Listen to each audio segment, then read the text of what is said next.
हैं। अब हम आगे इसकी देखेंगे कि कॉम्प्लिकेशंस क्या क्या हो सकती हैं।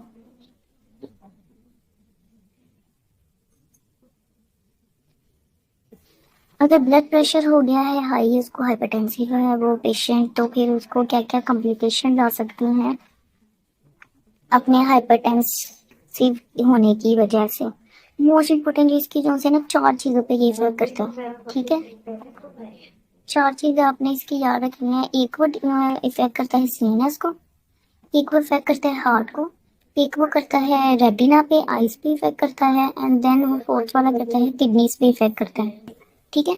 अब आपने इसका याद कैसे रखना है कि अगर वो सीएनएस पे इफेक्ट कर रहा है तो उसमें क्या क्या हो सकता है। सीएनएस में या तो आपका हेमरेज हो सकता है,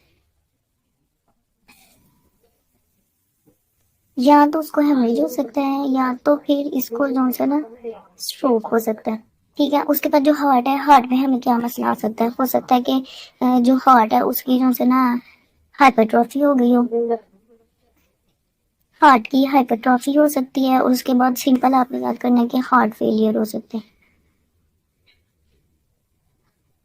आइस पे हमने देखना है तो रेटिना पे इफेक्ट करता है, तो जो वीएन है हमारी उस पे इफेक्ट करेगा, वीएन जो है ना हमारी ब्लड हो जाएगी।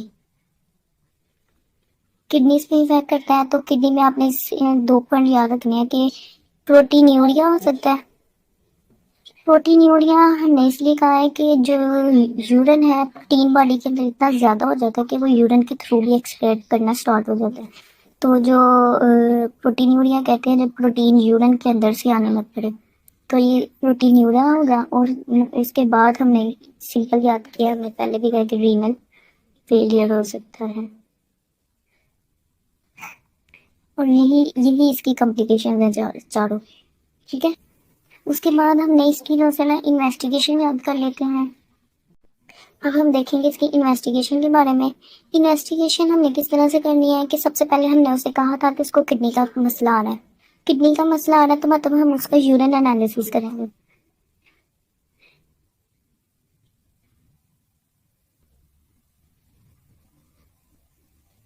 ठीक है। सबसे पहले हम उसका करेंगे यूरिन एनालिसिस, ठीक है। अब उसमें और क्या हो सकता है, हमने ऊपर पढ़ा है क्या होगा उसमें। उसमें प्रोटीन यूरिया हो सकता है। जब आपने एक चीज याद कर लिया ना, तो जब भी याद करते हैं ये टिप समझ लें कि आगे जितनी भी चीजें ना उनको उससे रिलेट कर लेते हैं। अगर हम दूसरी चीजों के साथ, पुरानी चीजों के साथ उसको रिलेट करके आगे लेके जाते जाएंगे तो हमारे लिए इजियर होगा याद करना। अब हमने पीछे पढ़ा था किडनी इफेक्ट हो रही है, तो किडनी के लिए हमें पता है यूरिन एनालिसिस करेंगे। यूरिन एनालिसिस करेंगे तो हमने पीछे पढ़ा था प्रोटीन यूरिया हो रहा था, प्रोटीन यूरिया हम देख लेंगे, प्रोटीन यूरिया होगा। उसके बाद इसमें हीमोचूरिया भी हो सकता है यूरिन में ब्लड आने लग पड़े, क्योंकि अगर उसकी किडनी में कोई इंजरी हो गई है तो ब्लड तो निकलेगा, तो हीमोचूरिया भी हो सकता है इसके अंदर। उसके बाद हम देखेंगे, जब हमने उसके बाद हमने कहा था कि हमने देखा है कि किडनी फेलियर हुआ है उसका, तो किडनी फेलियर के लिए कौन सा टेस्ट करते हैं। किडनी फेलियर के लिए हम हमेशा याद रखें, अगर कोई भी किडनी का इशू है तो उसके लिए हम यूरिया और क्रिएटिनिन की वैल्यूज चेक करते हैं।